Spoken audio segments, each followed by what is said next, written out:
જય સ્વામિનારાયણ વિદ્યાર્થી મિત્રો, ગયા વિડીયોમાં આપણે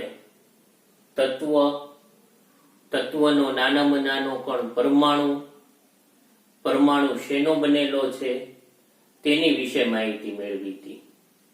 પરમાણુ વિશે આપણે ભણ્યા હતા કે પરમાણુનો આકાર ગોળાકાર હોય છે. પરમાણુ 3 પ્રકારના કણોનો બનેલો હોય છે: પ્રોટોન, ન્યુટ્રોન અને ઇલેક્ટ્રોન. બીજું આપણે એ પણ ભણ્યા હતા કે પ્રોટોન એ ધન વીજભાર ધરાવે છે, ન્યુટ્રોન વીજભાર ધરાવતો નથી, જ્યારે ઇલેક્ટ્રોન એ ઋણ વીજભાર ધરાવે છે.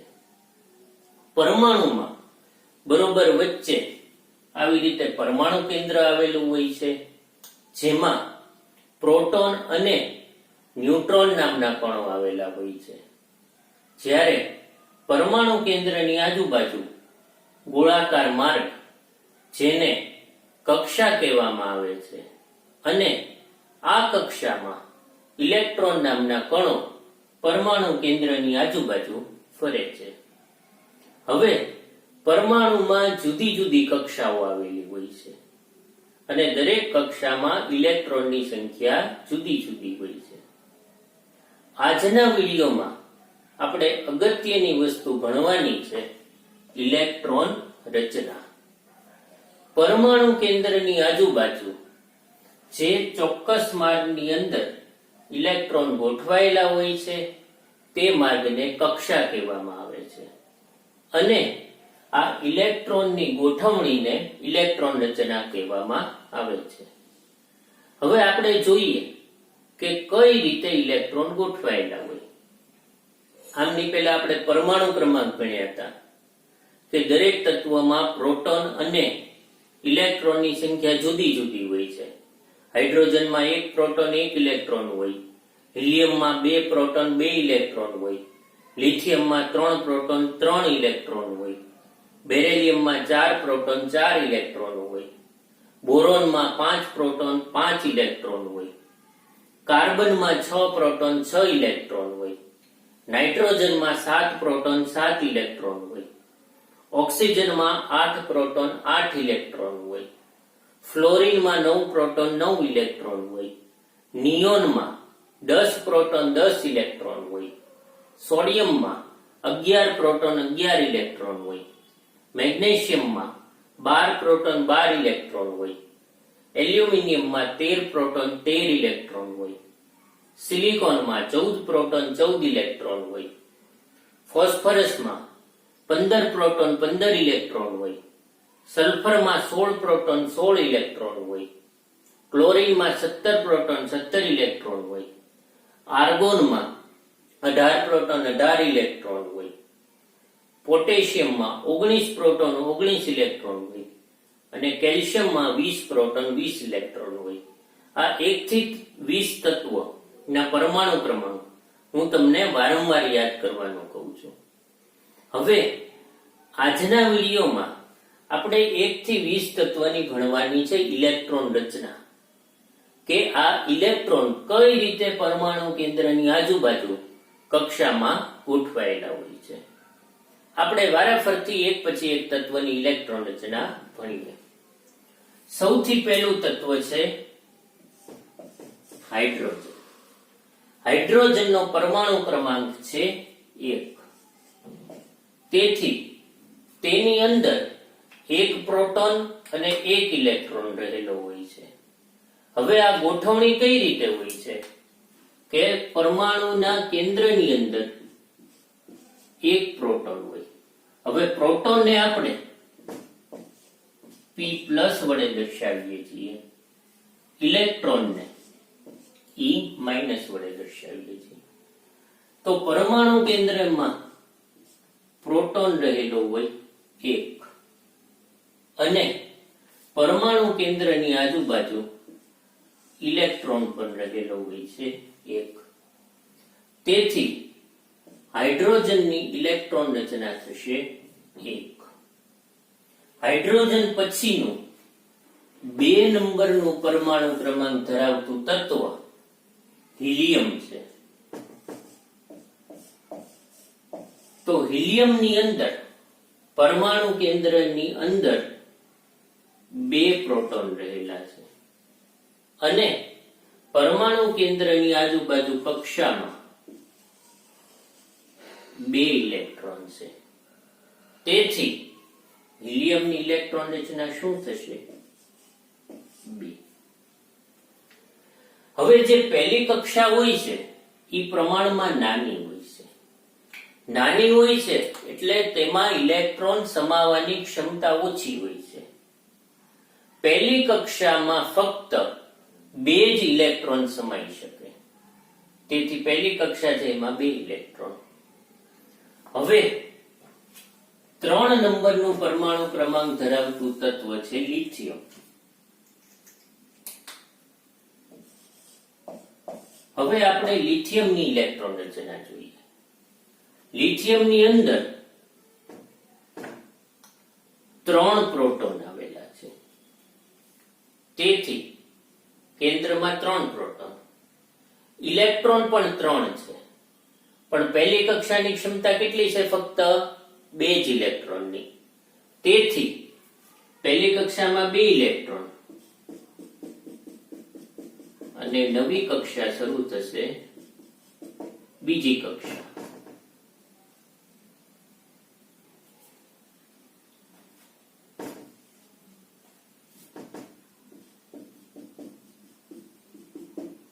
આ બીજી કક્ષાની અંદર 1 ઇલેક્ટ્રોન સમાશે.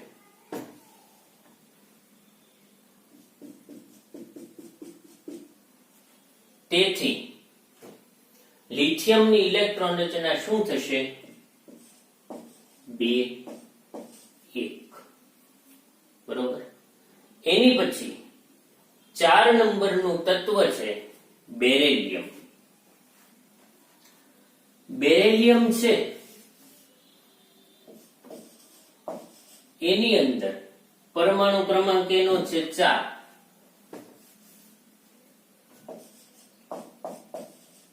તેથી પ્રોટોન કેટલા? 4. પ્રોટોન ને ઇલેક્ટ્રોન કેવા હોય? સરખા. તેથી ઇલેક્ટ્રોન પણ કેટલા? 4. પહેલી કક્ષામાં કાયમ કેટલા ઇલેક્ટ્રોન સમાય? 2. વધ્યા કેટલા ઇલેક્ટ્રોન? 2. ઈ કઈ કક્ષામાં સમાશે? બીજી કક્ષામાં. તેથી બીજી કક્ષામાં પણ 2 ઇલેક્ટ્રોન. તો જો બેરિલિયમમાં પહેલી કક્ષામાં 2 ઇલેક્ટ્રોન, બીજી કક્ષામાં 2 ઇલેક્ટ્રોન. તેથી બેરિલિયમની ઇલેક્ટ્રોન રચના શું થશે? 2 2. એની પછી 5 નંબરનું પરમાણુ ક્રમાંક ધરાવતું તત્વ બોરોન.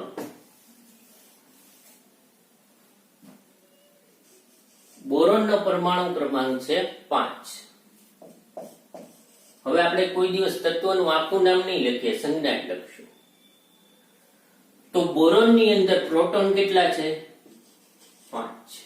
ઇલેક્ટ્રોન પણ કેટલા છે? 5. પહેલી કક્ષામાં કેટલા ઇલેક્ટ્રોન સમાય? 2. વધ્યા કેટલા? 3. તો 3 ઇલેક્ટ્રોન બીજી કક્ષામાં સમાશે. 1 2 3. તો બોરોનની ઇલેક્ટ્રોન રચના શું થશે? 2 3. એની પછી 6 નંબરનું તત્વ છે કાર્બન.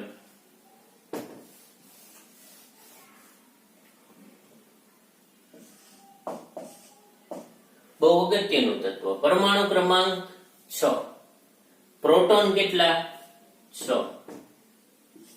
ઇલેક્ટ્રોન પણ કેટલા? 6. પહેલી કક્ષામાં કેટલા ઇલેક્ટ્રોન સમાય? 2. વધ્યા કેટલા ઇલેક્ટ્રોન? 4 ઇલેક્ટ્રોન. આ 4 ઇલેક્ટ્રોન કઈ કક્ષામાં સમાશે? બીજી કક્ષામાં. તેથી કાર્બનની ઇલેક્ટ્રોન રચના કેવી થશે? 2 4. કાર્બન પછી 7 નંબરનું પરમાણુ ક્રમાંક ધરાવતું તત્વ કયું આવે છે? નાઇટ્રોજન. નાઇટ્રોજનનો પરમાણુ ક્રમાંક 7. કેન્દ્રમાં પ્રોટોન કેટલા? 7. કક્ષામાં ઇલેક્ટ્રોન કેટલા? 7. પહેલી કક્ષામાં કેટલા ઇલેક્ટ્રોન સમાય? 2. બીજી કક્ષામાં 5 છે. તેથી નાઇટ્રોજનની ઇલેક્ટ્રોન રચના કઈ? 2, 5. 8 નંબરનું તત્વ કયું? ઓક્સિજન. ઓક્સિજનની સંજ્ઞા O. પ્રોટોનની સંખ્યા કેટલી? 8. પહેલી કક્ષામાં કેટલા ઇલેક્ટ્રોનની સંખ્યા પણ કેટલી? 8. પહેલી કક્ષામાં કેટલા ઇલેક્ટ્રોન સમાય? 2. બીજી કક્ષામાં 6. તો ઓક્સિજનની ઇલેક્ટ્રોન રચના શું થશે? 2, 6. 9 નંબરનો પરમાણુ ક્રમાંક. 9 નંબરનો પરમાણુ ક્રમાંક ધરાવતું તત્વ છે ફ્લોરીન. સંજ્ઞા F. કેન્દ્રમાં રહેલા પ્રોટોનની સંખ્યા 9, ઇલેક્ટ્રોન પણ 9. પહેલી કક્ષામાં 2 ઇલેક્ટ્રોન, વધ્યા કેટલા? 7. એ કઈ કક્ષામાં આવે? બીજી કક્ષામાં. ફ્લોરીનની ઇલેક્ટ્રોન રચના કઈ થશે? 2, 7. 10 નંબરનો પરમાણુ ક્રમાંક ધરાવતું તત્વ. 10 નંબરનો પરમાણુ ક્રમાંક ધરાવતું તત્વ છે નિયોન. સંજ્ઞા Ne. હવે તમે મોઢે ઇલેક્ટ્રોન રચના લખી શકો. પહેલી કક્ષામાં કેટલા ઇલેક્ટ્રોન સમાય? 2, વધ્યા કેટલા? 8. તો નિયોનની અંદર 10 પ્રોટોન, 10 ઇલેક્ટ્રોન. તો આપણે 1 થી 10 પરમાણુ ક્રમાંક ધરાવતા તત્વોની ઇલેક્ટ્રોન રચના જોઈ. હવે બીજી કક્ષાની અંદર વધારેમાં વધારે 8 ઇલેક્ટ્રોન સમાઈ શકે. તેથી હવે જે તત્વ આવશે તેમાં બીજી કક્ષા પણ એની ક્ષમતા પ્રમાણે પૂર્ણ થઈ. તેથી હવે જે તત્વ આવશે તેમાં જે ઇલેક્ટ્રોન હશે તે ત્રીજી કક્ષાની અંદર સમાશે. જોઈએ આપણે ઇલેક્ટ્રોન રચના. 11 નંબરનો પરમાણુ ક્રમાંક ધરાવતું તત્વ સોડિયમ. પ્રોટોન કેન્દ્રમાં કેટલા? 11. ઇલેક્ટ્રોન કેટલા? 11. પહેલી કક્ષામાં 2, બીજી કક્ષામાં 8. હવે બીજી કક્ષાની કેપેસિટી પૂરી થઈ. 2, 8. 8 ને 2, 10. વધ્યા કેટલા ઇલેક્ટ્રોન? 1 ઇલેક્ટ્રોન. એ ઇલેક્ટ્રોન કઈ કક્ષામાં આવશે? ત્રીજી કક્ષામાં. તો સોડિયમની ઇલેક્ટ્રોન રચના શું થશે? 2, 8, 1. સોડિયમ પછીનું તત્વ છે 12 નંબરનું પરમાણુ ક્રમાંક ધરાવતું તત્વ મેગ્નેશિયમ. મેગ્નેશિયમ જે તત્વ છે તેનો પરમાણુ ક્રમાંક છે 12. તેથી પ્રોટોનની સંખ્યા 12. ઇલેક્ટ્રોન પણ કેટલા? 12.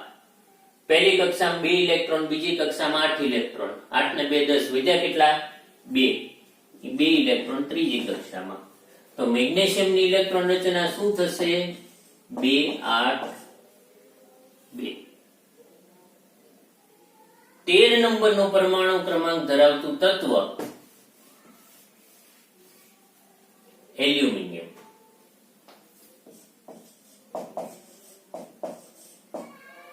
પરમાણુ ક્રમાંક 13.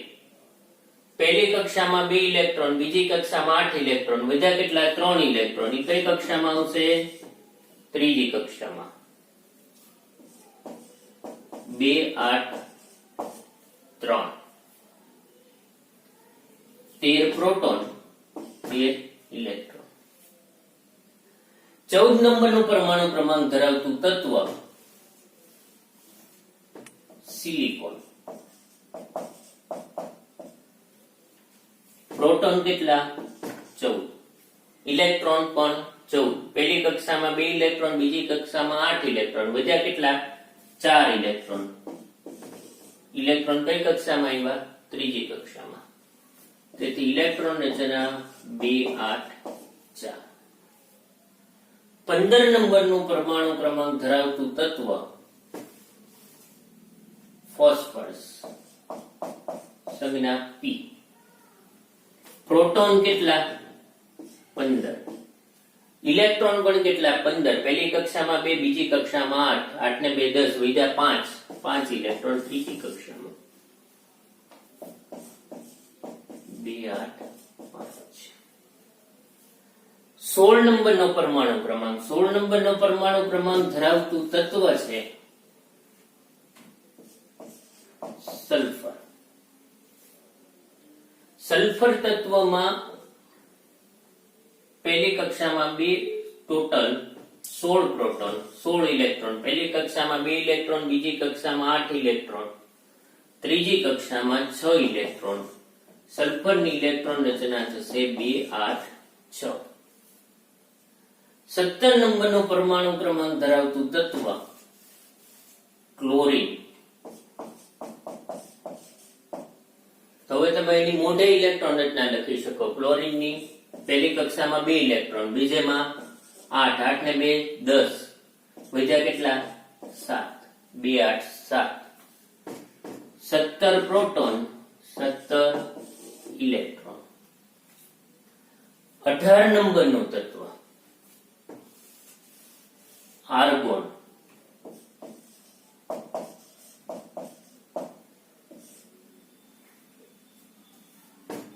Proton 18, electron 18. પહેલી કક્ષામાં 2 ઇલેક્ટ્રોન, બીજી કક્ષામાં 8 ઇલેક્ટ્રોન, ત્રીજી કક્ષામાં પણ 8 ઇલેક્ટ્રોન, 2 8 8. ઇલેક્ટ્રોન રચના 2 8 8. એની પછી દરેક કક્ષાની સામાન્ય કેપેસિટી 8 ઇલેક્ટ્રોનની હોય. 8 ઇલેક્ટ્રોન ભરાઈ જાય એટલે કક્ષા પૂર્ણ થાય અને એની પછીની કક્ષામાં ઇલેક્ટ્રોન સમાય. હવે 19 નંબરનું તત્વ. 19 નંબરનું તત્વ છે પોટેશિયમ કે. હવે એની અંદર 19 પ્રોટોન છે અને 19 ઇલેક્ટ્રોન. પહેલી કક્ષામાં 2 ઇલેક્ટ્રોન સમાઈ ગયા, બીજી કક્ષામાં 8 ઇલેક્ટ્રોન, ત્રીજી કક્ષામાં પણ 8 ઇલેક્ટ્રોન, 8 ઇલેક્ટ્રોન કેપેસિટી પૂરી થઈ ગઈ. તેથી તેમાં ચોથી કક્ષા ઉમેરાશે અને ચોથી કક્ષામાં 1 ઇલેક્ટ્રોન. તેથી પોટેશિયમની ઇલેક્ટ્રોન રચના શું થશે? 2 8 8 1. તેની પછી 20 નંબરનો પરમાણુ ક્રમાંક ધરાવતું તત્વ કેલ્શિયમ. કેલ્શિયમની અંદર 20 પ્રોટોન, ઇલેક્ટ્રોન પણ 20. પહેલી કક્ષામાં 2, બીજી કક્ષામાં 8, ત્રીજી કક્ષામાં 8, 2 8 8 18. વધ્યા કેટલા? 2 ઇલેક્ટ્રોન, 2 ઇલેક્ટ્રોન ચોથી કક્ષામાં. તેથી કેલ્શિયમની ઇલેક્ટ્રોન રચના શું થશે મિત્રો? 2 8 8 2. તો મેં તમને 1 થી 20 પરમાણુ ક્રમાંક ધરાવતા તત્વોના નામ શીખવાડ્યા હતા, સંજ્ઞા શીખવાડી, અને આજના વિડીયોમાં તેની ઇલેક્ટ્રોન રચના સમજાવી. આ તમને ઇલેક્ટ્રોન રચના 1 થી 20 પરમાણુ ક્રમાંક ધરાવતા તત્વોની છે, જે તમે વિડીયો પોઝ કરી લખી લ્યો અને કાયમ આ ઇલેક્ટ્રોન રચના યાદ રાખો. ઓકે, જય સ્વામિનારાયણ.